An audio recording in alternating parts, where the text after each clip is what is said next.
Evangelhos, onde os deuses da paz superando o Criador do céu e da terra. Mais uma vez, Deus, estamos na igreja reunida. Hoje, o café da manhã delicioso, te agradecemos, obrigamos pela oportunidade que temos dado, Pai. Pedimos o carinho que chegou, para que esse não puder chegar, que tu possa estar pessoas também, que logo possamos estar juntos, nos congratulando e esse desejo de contigo. Fica conosco, recebe esse Senhor nessa manhã, que agora começamos, que possa chegar para dar em tomar o nosso lar. Fica conosco e perdoa os nossos pecados, em nome de Jesus. Amém. Bom dia, irmãos. Bom dia. Vamos ficar em pé. Vamos abrir os nossos imagens para o número 132. Vai estar colocado aqui no tela. O título é o que é.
Para o livro de Juízes,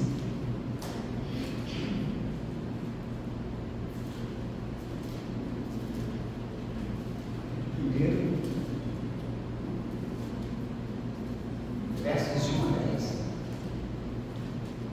Juízes, primeiro de 1 a 10.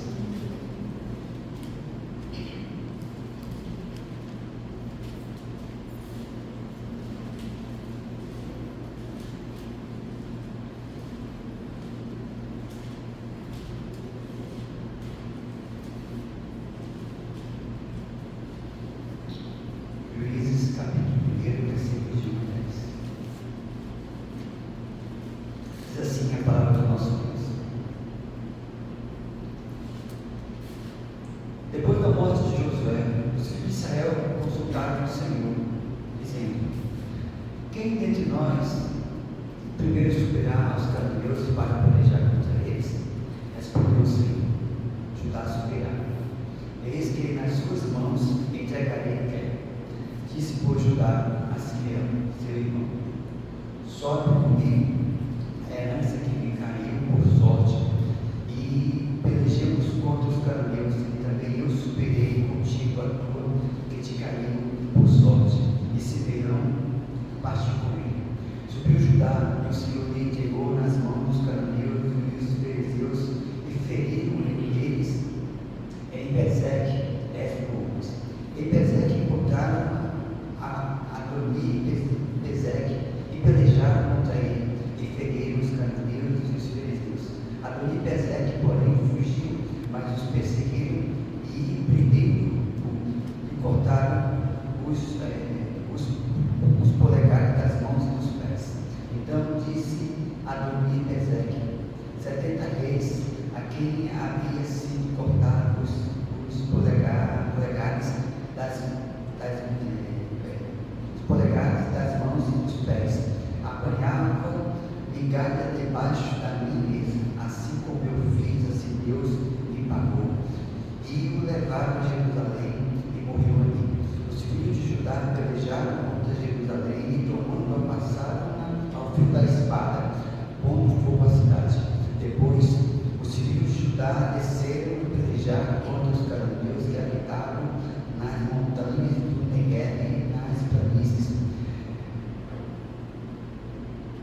história da ressurreição, dela ser considerada muito.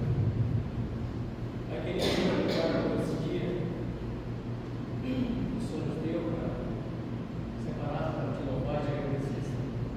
Em meio aos acontecimentos que estão acontecendo no mundo inteiro, que prediz a tua volta, Senhor, apesar de as perseguições, muitas vezes não sermos aquelas pessoas que o Senhor gostaria que fosse, o Senhor nos ama, Senhor. E pela tua benignidade, misericórdia, que estamos hoje aqui para te agradecer.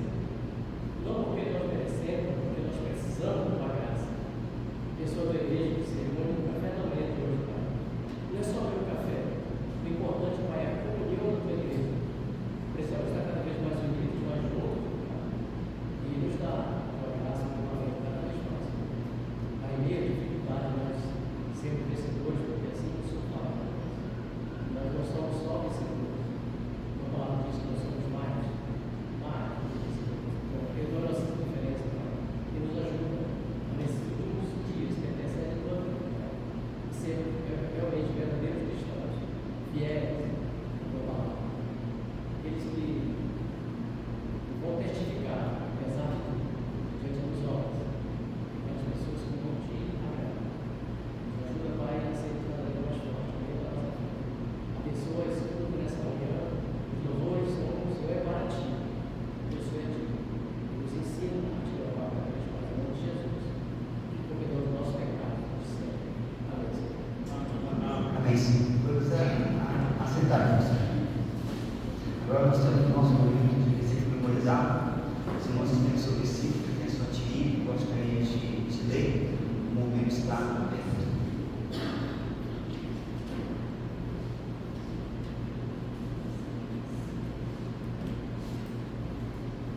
Salmo 122, 1 a 9, do céu, vamos à casa do Senhor.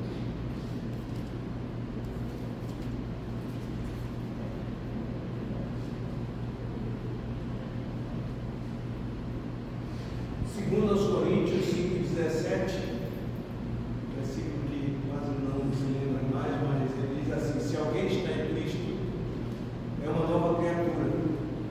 As coisas velhas já passaram, eis que tudo se fez novo.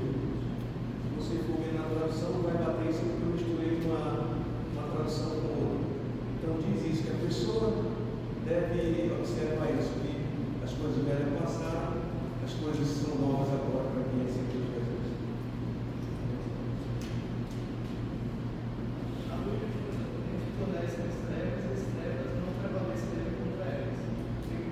Falando isso,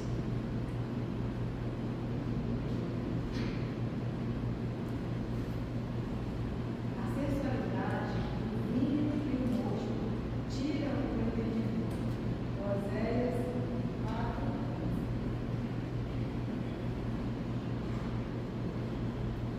Responderam: cremos no Senhor Jesus e serás salvo, tu e tua casa. Atos 16, 30. Mas a todos quanto receberam, deu-lhes o poder de serem feitos filhos de Deus, a saber os que vêm do seu nome. João 1:12.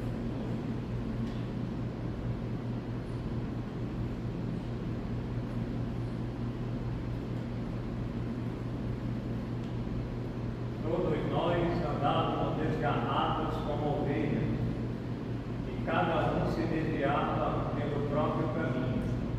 Mas o Senhor fez cair sobre ele a iniquidade de nós todos.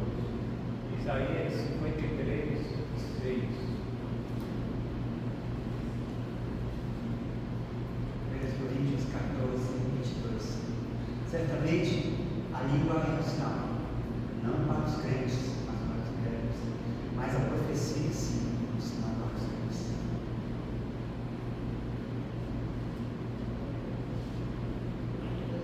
Salmo 5,17. Aqui só tem dois versículos. Diz assim: louvai ao Senhor todas as nações, louvai todos os povos,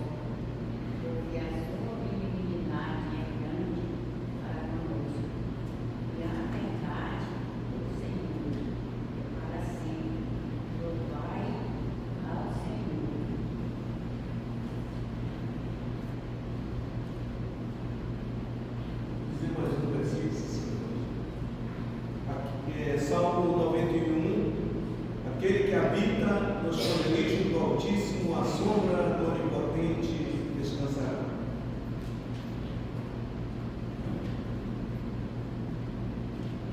E quem dizer mais? Deixar já. Dando continuidade à nossa palavra de estudar, nós vamos cantar um cântico logo de manhã. A igreja está cantando muito bem, se continue assim, possa estar aqui se ouvir a voz da igreja embaixo.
Agora nós temos a nossa reflexão que está na capa do nosso boletim. Ela fala sobre ansiedade. Ansiedade é uma das coisas que acontece, é muito comum na vida das pessoas, né?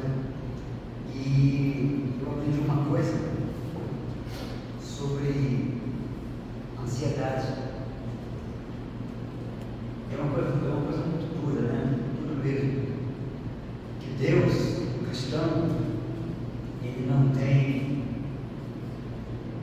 eu posso dizer, ele não tem causa própria, ele não tem luta própria. O cristão, ele luta na batalha de Deus, e Deus supre a sua necessidade na batalha. E a ansiedade vem muitas das vezes porque a gente quer que Deus lute as nossas lutas. Deus não vai lutar as nossas lutas. Nós aqui lutamos as lutas de Deus, Ele supre as nossas necessidades. E a reflexão diz assim, baseado em Filipenses 4:19: o meu Deus suprirá todas as necessidades de vocês, de acordo com a sua glória e riqueza em Cristo Jesus. Aí ele prossegue dizendo: somos vítimas da ansiedade, ela nos persegue, aparece em todos os momentos e entra em nossa vida sem pedir permissão. Ela aparece nos dias bons e nos dias ruins, quer confundir nossas emoções. O inimigo que se apresenta e causa grande estrago, gera discussão discussão entre as pessoas causa medo, insegurança, medo e insegurança e depressão. Como vencer esta batalha? A maior arma contra a ansiedade que a Bíblia apresenta é a oração. Paulo diz aos filipenses que eles deveriam apresentar seus problemas a Deus. Não andem ansiosos por coisa alguma, mas em tudo, pela oração e súplica, com ação de graça, apresentem seus pedidos a Deus. Versículo 7.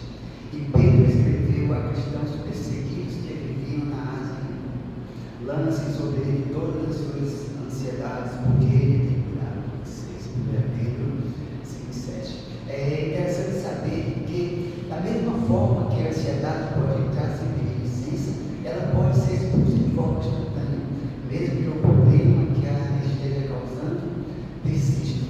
Deus pode remover a ansiedade imediatamente. Por isso, Paulo diz que, ao mesmo tempo em que apresentamos nossos pedidos a Deus, já devemos apresentar também a nossa gratidão. Pode demorar um pouco, mas quando apresentamos nossos pedidos em oração, podemos encontrar paz no coração, porque a nossa causa já está diante de Deus. Muitas vezes a ansiedade aumenta em nossa vida, porque em vez de orar e meditar no que é bom, ficamos lamentando a nossa dor. Sofremos porque ficamos remoendo nossos problemas e limitações, deixando de olhar para tantas coisas boas que acontecem diariamente em nossa vida. Se pensarmos nas bênçãos e mudarmos a direção de nosso olhar, a paisagem se deforma totalmente. Se temos motivos para lamentar, devemos levar-nos a Deus em oração. Se for necessário esperar, poderemos aguardar em paz com a felicidade que Deus irá nos proporcionar. E tem que ter um pensamento: Deus pode cuidar de nós. Deus já tem cuidado. Deus possa nos abençoar. Uma palavra, pastor Paulo.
Bom dia, igreja. Bom dia. Todo mundo está bem disposto aí? Depois desse café reforçado, no último do ano, de 2024, aqui nós queremos agradecer a Deus pelas orações da igreja em nosso favor, pela viagem que fizemos, graças a Deus. A nossa ida e a nossa volta, os nossos planos, deu tudo certo, né? E algumas coisas que a gente não era do nosso plano, mas da vontade de Deus, Deus assim permitiu que acompanhássemos a família do irmão Wallace até Tepequém, que fica no município do Amajari. Faz parte de Roraima, de Boa Vista. E estivemos ali também desfrutando um pouco, né, dessa viagem. Agradecemos a Deus, os irmãos que estiveram orando por nós.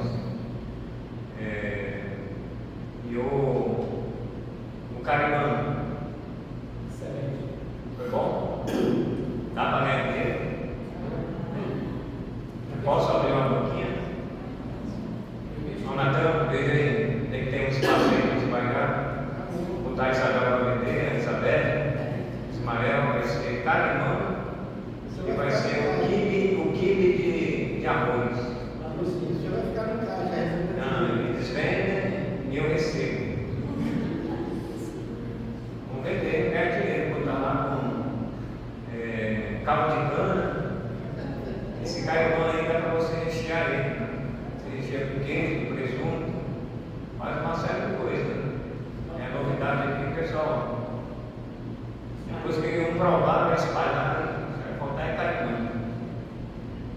Ganhar dinheiro. Aí cuida do vilão. Montar uma sociedade em França País. Abrir um local aí a ganhar dinheiro. Então, irmãos, nós vamos trabalhar hoje no livro de Jonas.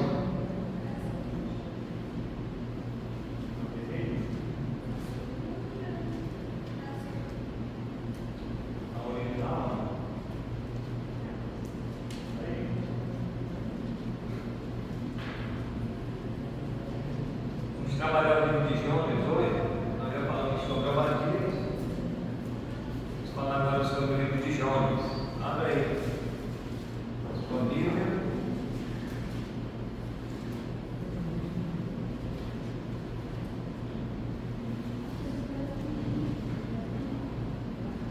Família do irmão Wallace, a gente foi a alguns lugares. Aquele lugar eu não conhecia, eu já estive lá em Tepequém, mas foi descoberto agora recentemente, né? Eu estava há algum tempo aí.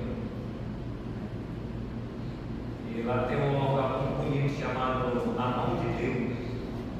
Os irmãos viram aquela ponta assim, onde nós estamos lá. Havia chamado de A Mão de Deus, sobe um penhasco assim. De lá da cerca, depois que chega na Cachoeira do Bairro, depois que entra, dá mais ou menos 25 minutos de caminhada. Aí sobe assim, uma montanha cheia de pedras, né? Vai fazendo o caminho até chegar lá. É um local muito bonito, vale a pena. Os irmãos um dia forem em Boa Vista, chegue lá em Tepequém. Então você coloca aí no Google depois e faça uma pesquisa como é a imagem de lá, né? Uma vista lá muito bonita. Você fica assim impressionado como as pessoas, mesmo distantes ali, elas estão morando, né? Tem muitos fazendeiros lá para dentro. Eu não imaginava que essas pessoas adentravam nessas terras lá para dentro. Já tem fazendeiro lá para dentro. O irmão Wallace quase tem o coração dele vai o Bela. Porque a irmã Giana foi se aproximar e ele ficou desesperado. Esse aí vai ficar viúvo.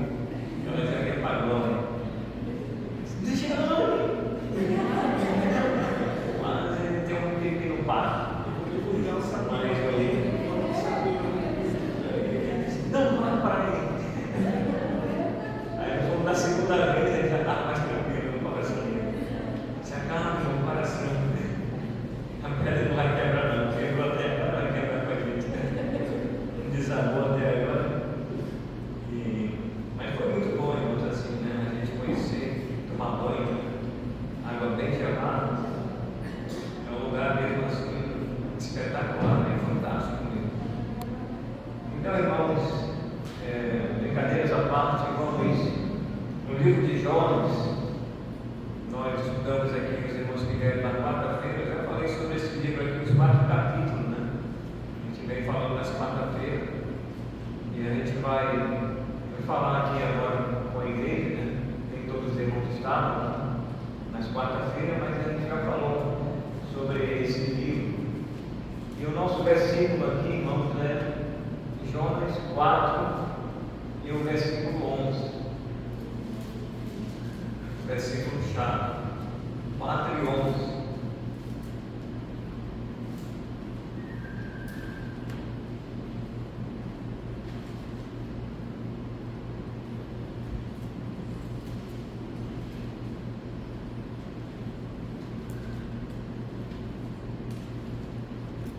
E é o último versículo do capítulo 4. Diz assim: E não hei de eu ter compaixão da grande cidade de Nínive, em que há mais de 120.000 pessoas, que não sabem discernir entre a mão direita e a mão esquerda, e também muitos animais? Senhor, nosso Deus, nosso Pai eterno, graças te damos porque estamos reunidos na tua casa de oração, para juntos nessa manhã estudar a tua santa palavra, termos um momento de comunhão, termos um momento de adoração e um momento também de aprendizado na tua santa palavra. Abençoe cada um dos irmãos que puderam chegar, abençoe os enfermos, abençoe as nossas congregações e todos os irmãos. Assim nós pedimos em nome de Jesus. Amém.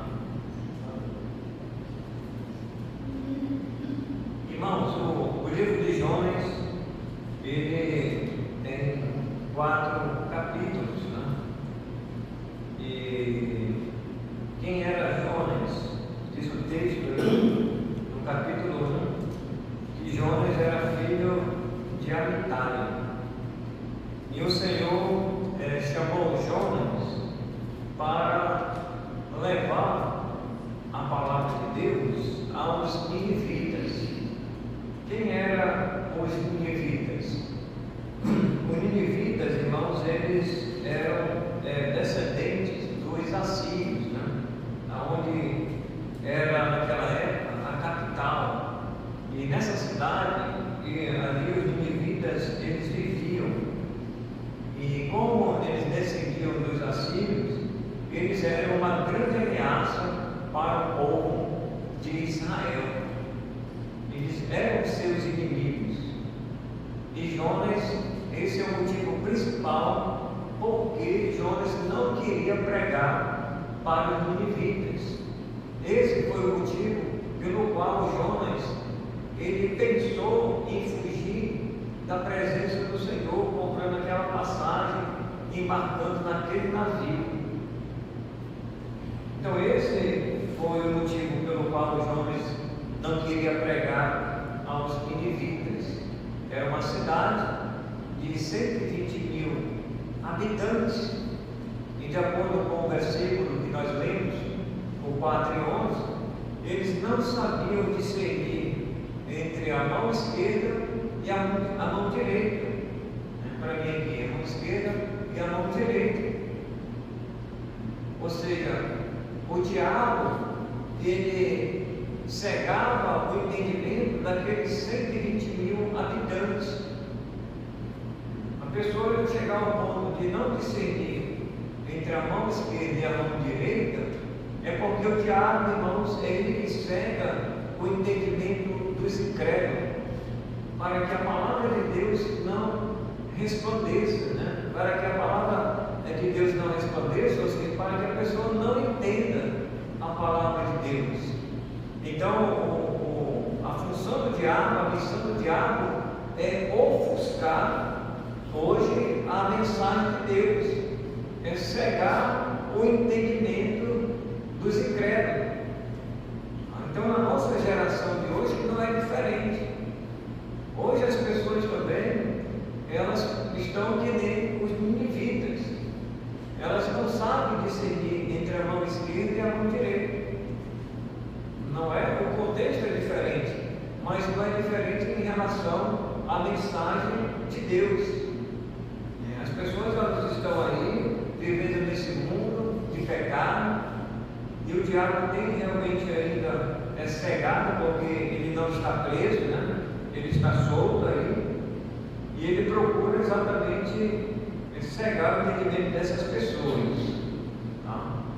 A palavra-chave no livro de Jonas é misericórdia.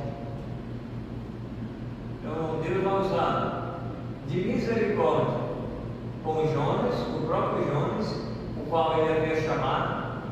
Deus vai usar de misericórdia com os próprios ninivitas. Então Deus, ele é misericordioso. É um dos atributos de Deus. Jonas, em uma sentença, diz assim: debaixo de disciplina e com muito descontentamento, Jonas pregou e Deus teve misericórdia do povo de Nínive, adiantando o julgamento que havia, ou adiando o julgamento que havia anunciado. Então Deus chama Jonas, ele se recusa a pregar, e Jonas, depois ele foi. E diz a Bíblia que Jonas pregou naquela cidade 40 dias e 40 noites, e 40 dias e 40 noites, e se eles não se arrependessem, Nínive seria subvertido. Deus iria destruir, irmãos, aquela cidade, aqueles 120 mil, aquelas 120 mil pessoas que ali moravam naquela cidade. Deus iria trazer o juízo. Mas a palavra-chave aí diz que Deus é misericordioso e deu oportunidade para os ninivitas se arrependerem. Irmãos, o tema do livro de Jonas, eu particularmente escolhi Jonas, o fugitivo errante. Jonas, o fugitivo errante. Jonas, ele tem alguns adjetivos, né, ou algumas virtudes negativas na sua vida. E a gente poderia fazer uma lista de palavras ao qual se encaixa muito bem na vida de Jonas. Além de ser um fugitivo errante, Jonas, podemos pontuar, ele foi desobediente, ele foi ingrato, descontente, rebelde, filho, como se fosse um filho pródigo, né? Que não obedece o seu pai. Então Jonas, ele questionou com Deus várias vezes, mas Deus, irmãos, ele tinha um plano, tanto para Jonas como para os ninivitas. E aí nós vamos observar aqui no nosso slide, escorrer aqui no slide, sobre a harmonia do livro. Então, a harmonia do livro, Deus fala com Jonas, e aí a harmonia entre os capítulos, né? Jonas 1 e 1 e Jonas 3 e 1, e assim por diante. É essa a harmonia do livro. A mesma ordem dispõe 1 e 2 e 3 e 2, parece, e a mesma ação, mas em direção oposta. Nesse outro quadro, ainda sobre a harmonia do livro, a profecia do julgamento. Jonas interage com pagãos que não conheciam a Deus. Jonas ora, e depois, na última parte aí, Deus responde. Aí 2 e 10, 4, 2 a 11. Então nós temos essa harmonia no livro, é descrito essa harmonia no livro. Aí, então Jonas, ele, vamos fazer aqui uma breve revisão em cada capítulo, né? Vamos fazer aqui um panorama geral dos capítulos.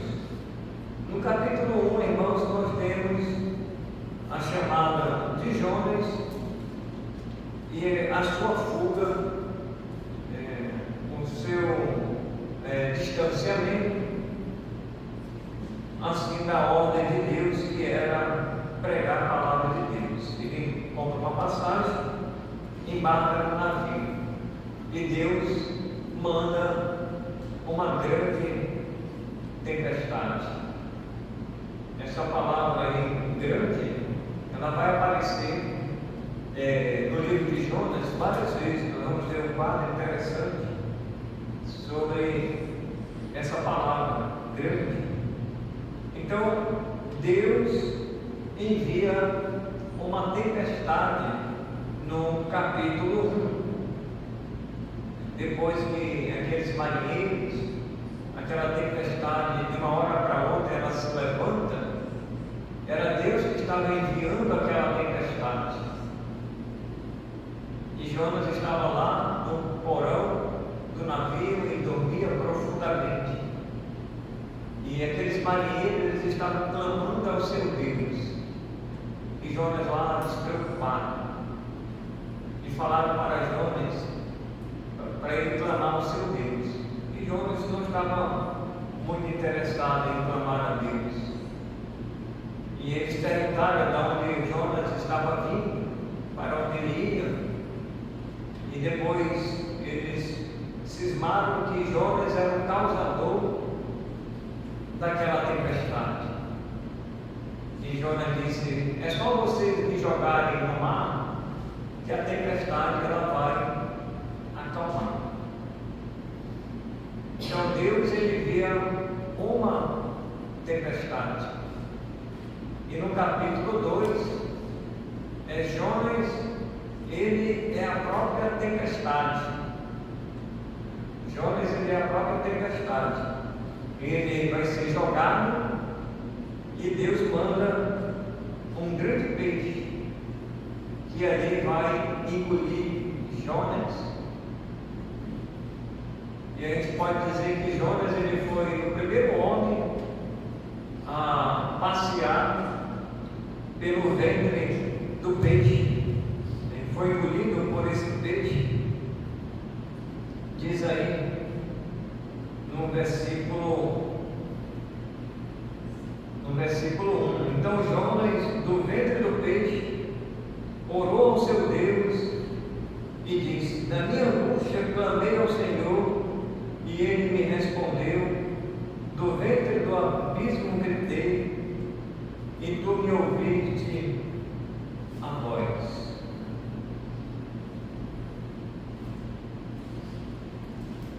E aí lá no final diz: falou pois o Senhor ao peixe, e ele vomitou a Jonas na terra. Então Jonas agora, uma vez que ele fez a sua oração e clamando a misericórdia de Deus, que é a palavra-chave, Deus preservou Jonas, esse homem, no ventre desse peixe. Ele não morreu. A lógica para nós seria que Jonas teria morrido, né? Se alguém dos irmãos ouvisse uma história como essa, será que a gente acreditaria na história de pescador?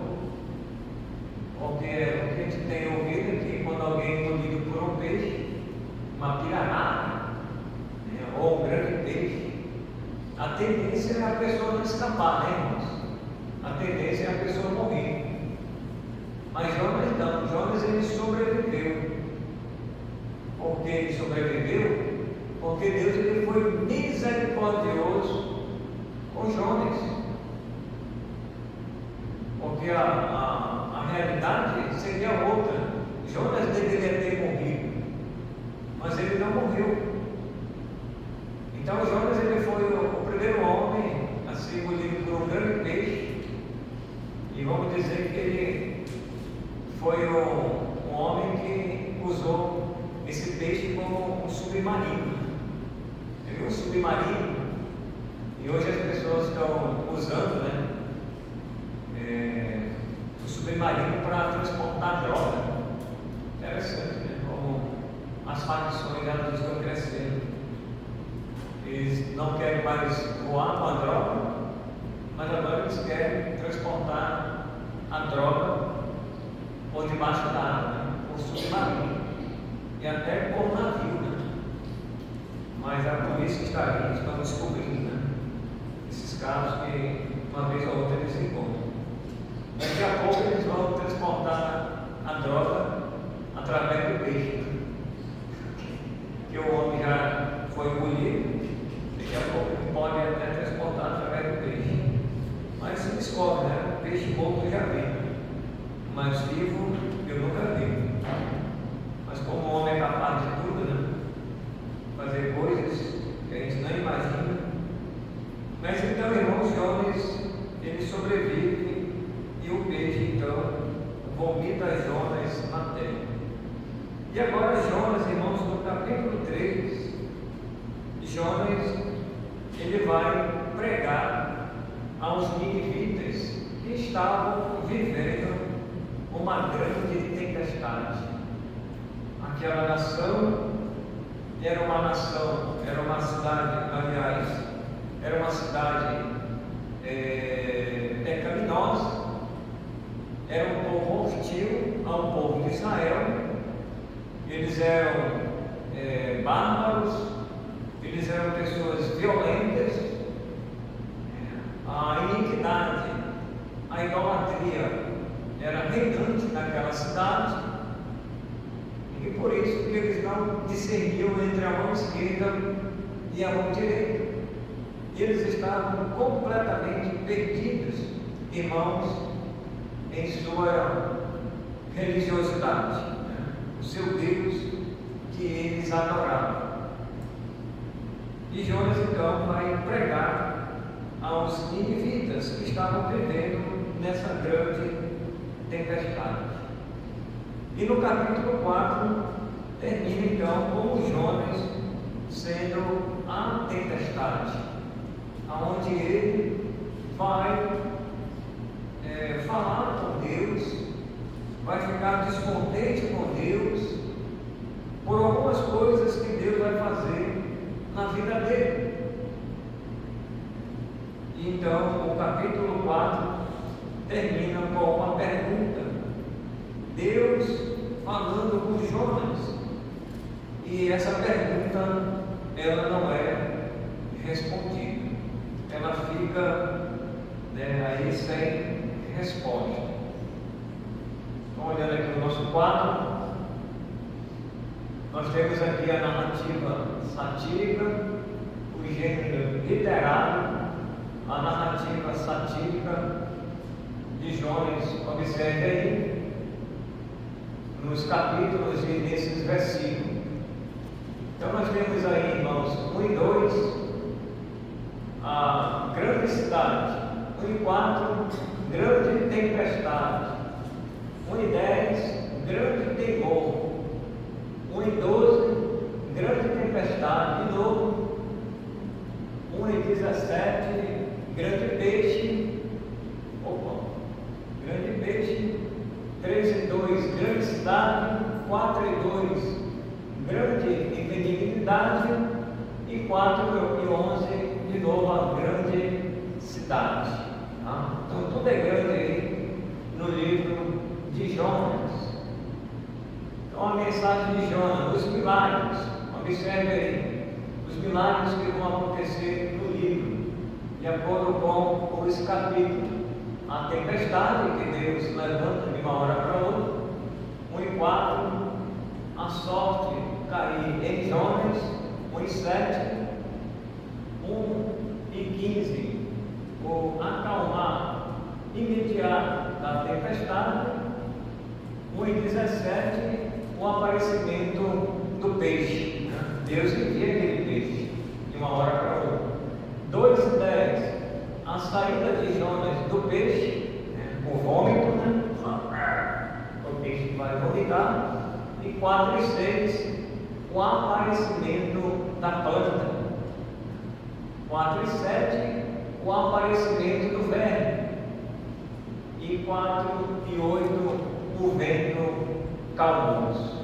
Então esses aí são os milagres, irmãos, que acontecem de uma forma instantaneamente, de uma forma inesperada.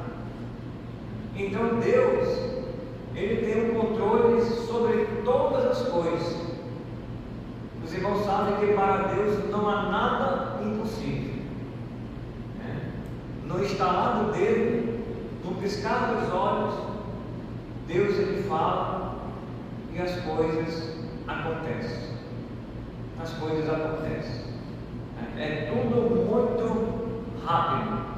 É tudo muito rápido. Porque Ele é Deus. Ele não é como um homem. O homem vai fazer uma construção, ele planeja fazer alguma coisa, demora, né? Dias e dias. Mas Deus não. Ele tem controle sobre tudo. E sobre todos também. A divisão do livro. A divisão do livro, o tópico e o local. Nós temos aí a desobediência de Jonas, o tópico é a fuga e o mar em Mediterrâneo. A disciplina, Jonas capítulo 2, aí ele volta, mar Mediterrâneo. A pregação de Jonas, capítulo 3, e temos lá o arrependimento dos ninivitas. E terminando aí, nós temos no capítulo 4 o descontentamento de Jonas, a reflexão, e nós temos aí os ninivitas, tá bom? Então terminamos aí o livro de Jonas com uma pergunta. Deus ama todas as nações e todos os tipos de pessoas. Você estaria disposto a pregar para aquele tipo de gente que secretamente você despreza? Uma pergunta: você estaria disposto a pregar a palavra de Deus para o seu inimigo? Jonas, ele não queria pregar para os seus inimigos. Quem é o seu inimigo hoje? Você sabe, se você tem um inimigo, né? No seu trabalho, na sua família, no bairro onde você mora. Aí talvez você pense que nem Jonas. Essa pessoa não deve ouvir a palavra de Deus. Aí você pode pensar até como Jonas, que morra, como disse Amazonino, antes dele morrer, naquela entrevista, que morra. Então Jonas, ele pensava assim: eu não estou nem aí para eles. Eu ir lá pregar para esse povo que é meu inimigo, ele não queria. Então a vontade de Jonas era uma, mas a vontade de Deus, irmãos, era outra. Jonas, ele tinha uma teologia egocêntrica. E uma teologia, irmãos, egocêntrica, que gira em torno de si mesmo, não vai adiantar nada diante de Deus, porque gira só em torno de si mesmo e do seu próprio povo. Jonas, ele tinha aquele preconceito que as pessoas falam muito hoje, xenofobia. Você sabe o que é xenofobia? Quem não sabe aquilo que é xenofobia? Levanta a mão. Todo mundo sabe? Vou perguntar então. Quem não sabe, levanta a mão. Ah, tá. Quer perguntar.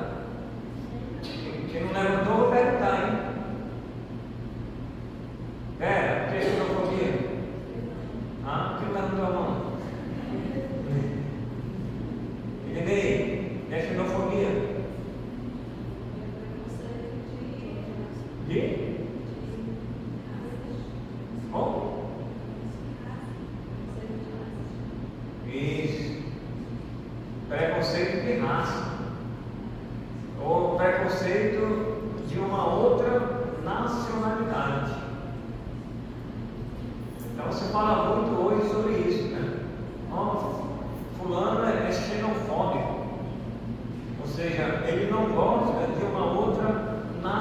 nacionalidade, de uma outra raça. Ele só gosta da sua raça. Ou seja, se ele é brasileiro, se ele é americano, ou uma outra nacionalidade, japonês, seja qual for. Então, Jonas, ele era xenofóbico, porque ele só amava o seu povo, ele só amava Israel. As nações vizinhas, pagãs, idólatras, que estavam no pecado, ele não estava nem aí. Irmãos, hoje, não é de hoje, mas no nosso tempo hoje, Deus manda pregar para todas as pessoas, independentemente da sua nacionalidade, independentemente do seu credo, independentemente da situação em que as pessoas ou as nações estão vivendo hoje. Se tem um país que está mergulhado na idolatria, no pecado, eles estão cegos, porque o diabo cega mesmo, aonde o Evangelho ainda não chegou, o Evangelho precisa chegar lá também. E Deus vai enviar quem? A sua igreja. Deus vai enviar os missionários. E hoje, irmãos, somos nós como igreja que nós devemos pregar o Evangelho até mesmo para os nossos inimigos. É difícil você pregar para os seus inimigos, não é verdade? Ai, poxa, aquele cidadão, aquela cidadã ali, aquele camarada, aquela camarada, isso aqui é mal de mim. É meu inimigo, é minha inimiga, me persegue na faculdade, me persegue no trabalho, me persegue em casa, é o meu vizinho, é a minha vizinha que eu não olho com os bons olhos para ele ou para ela. Irmãos, não sejamos inimigos para ninguém. Se as pessoas nos têm ou nos olham como inimigos, é problema deles, não é seu. Lave as suas mãos para que você não tenha inimigos e você seja até mesmo um instrumento de Deus para levar para o seu inimigo a palavra de Deus. E Jonas, Deus havia escolhido ele, e era ele que deveria levar, porque Deus não escolheu uma outra pessoa para substituir Jonas, porque Deus não quis. Deus escolheu ele, vai lá e prega para os níveis, para que eles se arrependam dos seus pecados. Ali tinha almas, irmãos, que poderiam ir para o inferno sem Deus. E Jonas foi, pregou a palavra de Deus, e eles então se arrependeram. Eles creram em Deus. E é assim, irmãos, que nós devemos fazer: pregar a palavra de Deus. Não é discutir, irmãos, sobre religião.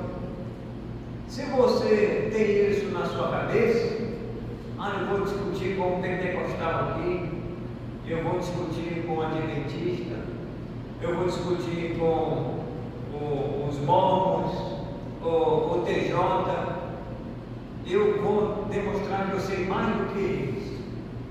Irmãos, tire isso da cabeça, tire esse pensamento da cabeça. Você deve pregar para eles. Se eles te ouvirem, pregue para eles, porque eles vão defender a doutrina deles e nós vamos defender a nossa, e nós não vamos chegar a um denominador comum. Sempre vai ter polos diferentes, mas vai ter discordância diferente. Então eu preciso crer naquilo que a palavra de Deus nos ensina sobre a salvação eterna através de Jesus Cristo. Foi Ele que morreu por nós, A salvação é unicamente através dele, não tem outro meio, é Cristo Jesus. Ele é a centralidade da nossa salvação eterna. Agora, discutir tradições, deixar de comer isso, ou comer aquilo outro, nós sabemos que tem coisas que as religiões elas colocam, no meio. Não é o fim, mas eles colocam no meio para depois alcançar a salvação. Não é os meios. Existe só um único meio, é Cristo Jesus. Mas as religiões elas colocam nesse caminho, alguns pontuam nesse caminho algumas coisas que você tem que fazer até chegar à salvação. Não é através dos meios. Só existe um único caminho, que é Cristo. Então eu tenho que pregar o Evangelho para essas pessoas e não ficar discutindo conceitos, ou teologia, ou come isso, ou come aquilo, e coisa desse tipo. Guarda isso. Está entendendo? Então os ninivitas eram pessoas da pior índole. Eles tinham seus deuses. Era um povo que estava fundado na idolatria, no pecado. Mas Deus disse para Jonas: Jonas, vai lá e prega. Eles precisam ouvir. Assim como hoje, as pessoas elas precisam ouvir, que estão próximos de você. Então, na oportunidade, irmãos, que a porta se abrir, que a janela se abrir, pregue a palavra de Deus. E deixe o Espírito Santo agir na vida dessas pessoas. Que Deus nos abençoe e vamos orar. Senhor, agradecemos mais uma vez pelo estudo de Jonas, esse profeta que não queria cumprir a sua ordem, mas o Senhor tinha escolhido ele e depois ele foi. E aí vimos o resultado. E essas pessoas creram no Senhor, se arrependeram dos seus pecados. E hoje a igreja, ela precisa também pregar este Evangelho. O Evangelho de arrependimento, o Evangelho onde Deus ele vai julgar se eles não se arrependerem. E a igreja ela precisa pregar o seu amor e a sua justiça. Abençoe todos os irmãos e usa-nos como instrumento em tua